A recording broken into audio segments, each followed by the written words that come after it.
En Guyane? Il y a des tapouilles et des kwassa. Hein? Ah non, c'est en Mayotte, les kwassa. Donc, c'est un connaisseur. Mais le kwassa pêche peu. Il pêche peu. amène du comoréen. C'est différent. Nouveau drame de l'immigration à Mayotte avec le naufrage d'un kwassa-kwassa, 6 morts et 10 disparus. Un nouvel accident de kwassa. Ils étaient 43 Comoriens. Le naufrage d'une barque d'émigrés clandestins en provenance des Comores. Mais le kwassa pêche peu. Il amène du comoréen. C'est différent. Voilà, la tapouille, c'est le crevettier. Ouais. Bah, il est où le problème? Il ne l'aura pas dit qu'il retourne en Afrique. Je vois pas... Ouais, ok. Ouais, bon, on laisse ce générique.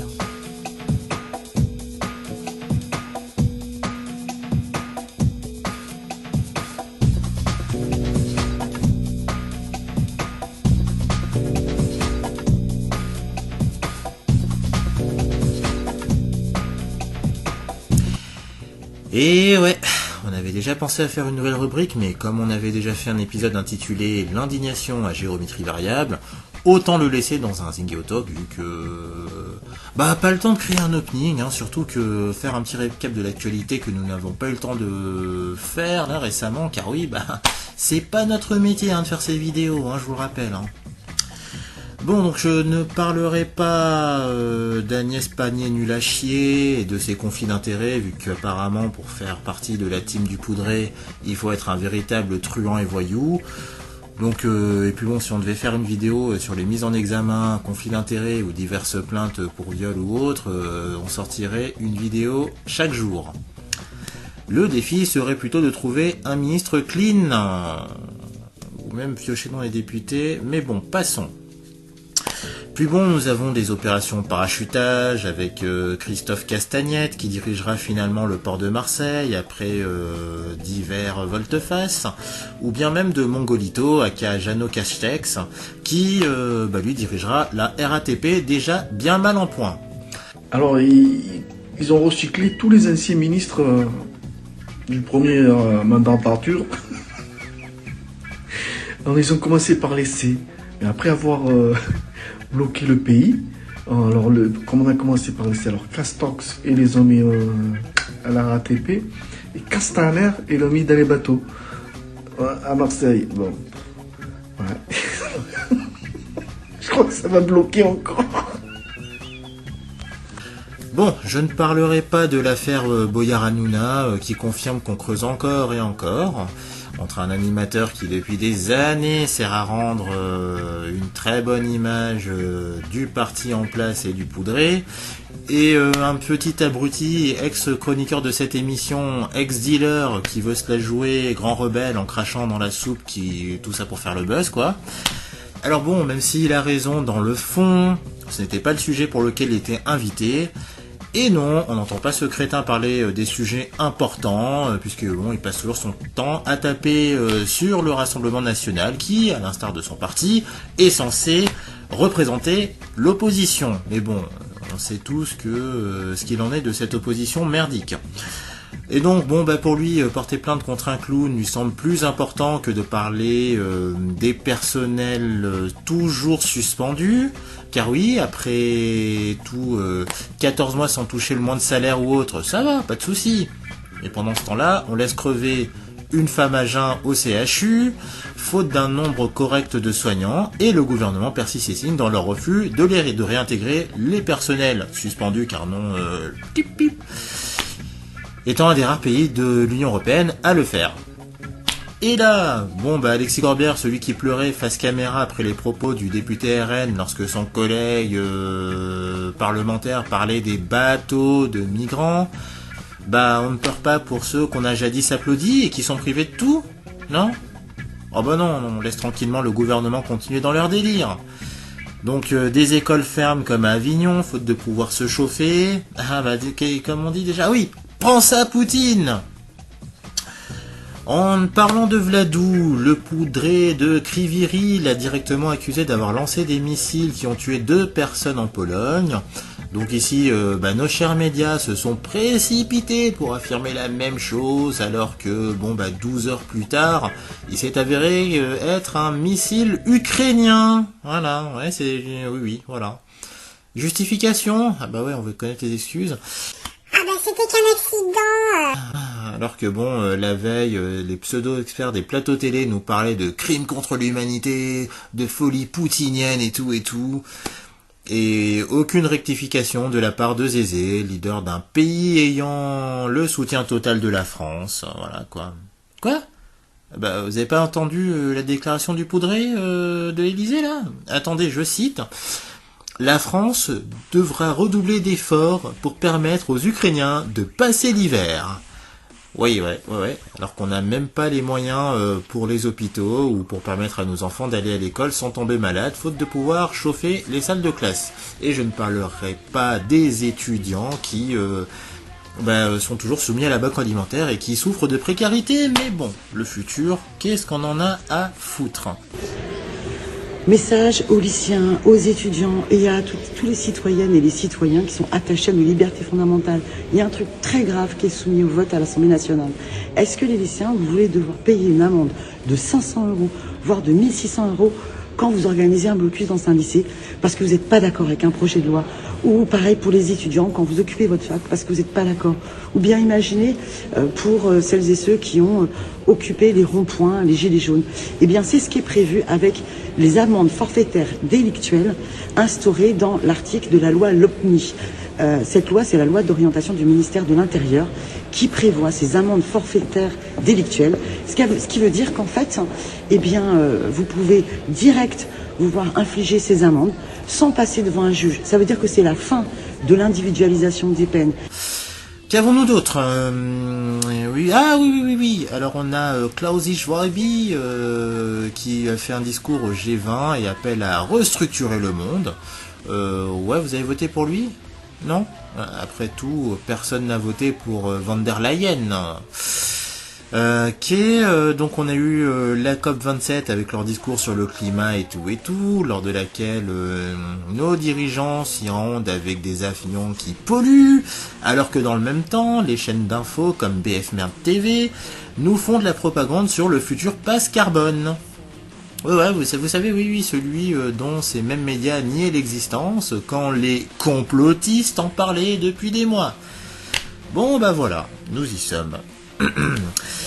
Alors qu'on nous envoie des pubs sur des picous à faire, visiblement, pas grand monde n'a vu la vidéo de l'eurodéputé néerlandais Robert Ross sur les essais cliniques de la picouse. Vous savez pas ? Vous savez, Albert Bourla, là, le PDG de j'ai oublié le nom de sa boîte, bref. Alors, Bourla a fui les questions en envoyant une de ses directrices.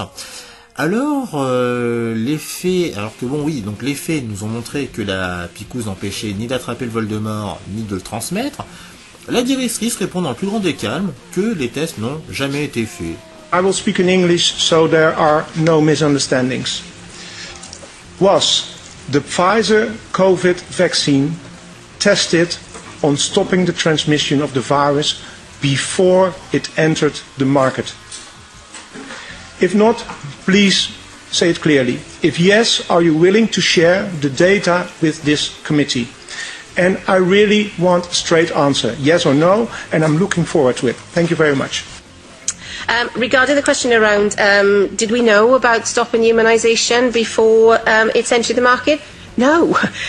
We had to really move at the speed of science to really understand what is taking place in the market. Donc en gros, tous ceux qui ont vidé la seringue ont juste remplacé les rats de laboratoire, enrichissant au passage une firme multiples fois condamnée pour de fausses études et corruption. Et... rien, personne n'en parle. Ou sinon, c'est pour dire que ce n'est pas parce que les tests n'ont pas été faits que ça veut dire que ça ne marche pas. Qu'est-ce qu'on a d'autre ? Oui, les midterms aux États-Unis. Alors que le camp de Joe Biden était largement donné perdant, il a fallu 4 jours pour faire le dépouillement. Oui, dans la première puissance mondiale. Alors que quand il se passe des trucs comme ça dans les pays du tiers-monde, tout de suite on rigole et on parle de triche. Qu'est-ce qu'il y avait? Bon, bah écoute, ce jour-là, les machines à voter ne fonctionnaient pas. Et plutôt que de privilégier les bulletins papier avec des urnes transparentes, les trucs simples, on choisit la technologie facilement programmable et piratable. Et miracle, les démocrates ont gagné. Ouais, vous savez, le parti du président qui disait... We're in a situation where we have put together, and you guys did it for our the President Obama's administration before this. We have put together, I think, the most extensive and inclusive voter fraud organization in the history of American politics. Nous avons établi le système de fraude électorale le plus exhaustif jamais créé. Ouais, oui, en fait, quand Joe Biden sort une connerie, t'as tous les médias qui vous disent non, mais c'est un lapsus, non, mais c'est hors contexte, on sert toutes les excuses, bon, bref. Et là, encore mieux. Attendez, écoutez vos oreilles. Écoutez bien. Bon, écoutez vos oreilles, ça veut rien dire. 2 élus démocrates fraîchement élus sont décédés depuis 2 mois. Eh ouais, alors qu'en France, le groupe LR fait voter les morts et les chiens, salut Douglas, ben dans le clan Biden, on élit des morts. Ouais. Sinon, ouais, dans le plus grand des cas, donc l'âge de la retraite à 64 ans a été voté dans l'indifférence générale. Hein. De toute façon, bon, avec le mondial au Qatar qui arrive, les gens auront la tête ailleurs. Et le poudre et ses sbires pourront faire passer tout ce qu'ils veulent. Tiens, en parlant de foot, on a le président de la FIFA, Gianni Infantino, qui appelle à un cessez-le-feu d'1 mois en Ukraine, le temps que la Coupe du Monde se déroule. Après la guerre, pourra reprendre tranquillement, hein, mais bon, faut pas gâcher la fête, hein.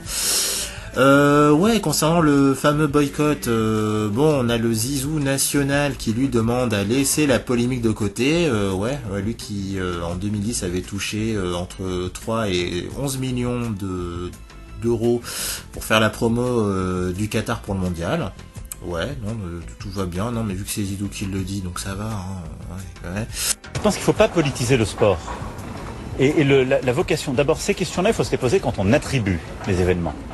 C'est quand on attribue des jeux, qu'ils soient des Coupes du Monde ou des Jeux Olympiques, qu'il faut en toute honnêteté se poser la question.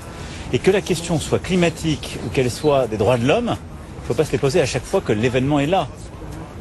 C'est au moment où on l'attribue qu'on doit se la poser. Puis on a quoi d'autre? Oui, Roselyne Bachelot qui reproche au capitaine des Bleus de ne pas porter le brassard LGBT au Qatar. Eux, c'est des gars qui jouent au foot. Alors moi, je trouve que moi, ça aurait été bien quand même de porter le brassard arc-en-ciel. Moi, c'est un combat que je mène depuis des années. Ils le font pas. C'est un peu dommage. Ils se sont rabattus sur des financements d'ONG. Moi, je trouve que c'est quand même grave ce qu'il dit Hugo Loris quand il dit le respect de la culture du pays. On parle d'un pays où l'homosexualité est criminalisée. Etc. Vraiment, là, le respect de la culture, non. Et le respect de notre culture, c'est d'abord ce qui doit compter. Bon, personnellement, les brassards LGBT à arc-en-ciel, j'ai trouvé toujours ça con. Voilà, bon, je veux bien Roselyne, hein, ok. Mais au Qatar, tout ce qui est LGBT, c'est interdit. Donc, quelles que soient nos opinions, on doit se plier aux règles. Bah ouais, parce qu'attendez, vous savez, en France, lorsque Fatima porte le voile, vous êtes tous là en train de vous indigner en parlant de oui, la laïcité et tout, ou quand certaines communautés veulent imposer leur loi, cette fois-ci à juste titre, vous vous plaignez, je comprends. Donc, pour résumer, laisser crever une femme à jeun à l'hôpital. Bien. Réintégrer le personnel suspendu depuis 14 mois. Ah, bien. Donner des milliards à un poudré corrompu et mythomane. Bien. Permettre à nos gosses de se chauffer à l'école. Ah, bien. L'Ukraine qui bombarde la Pologne. Bien. Et si c'était Poutine qui l'avait fait? Oh, bien. D'ailleurs, on pourrait savoir qui a saboté Nord Stream. L'enquête, elle en est où? Continue de picouser malgré la révélation des mensonges. Bien. Boycotter le mondial. Pas mal. Bon ben voilà, je vous laisse vous abrutir en regardant des teubés millionnaires non scolarisés taper dans un ballon. À la fin de la récréation, on va voir comment vous allez payer vos factures d'électricité. Winter is coming. Allez, à plus tard. Et restez connectés.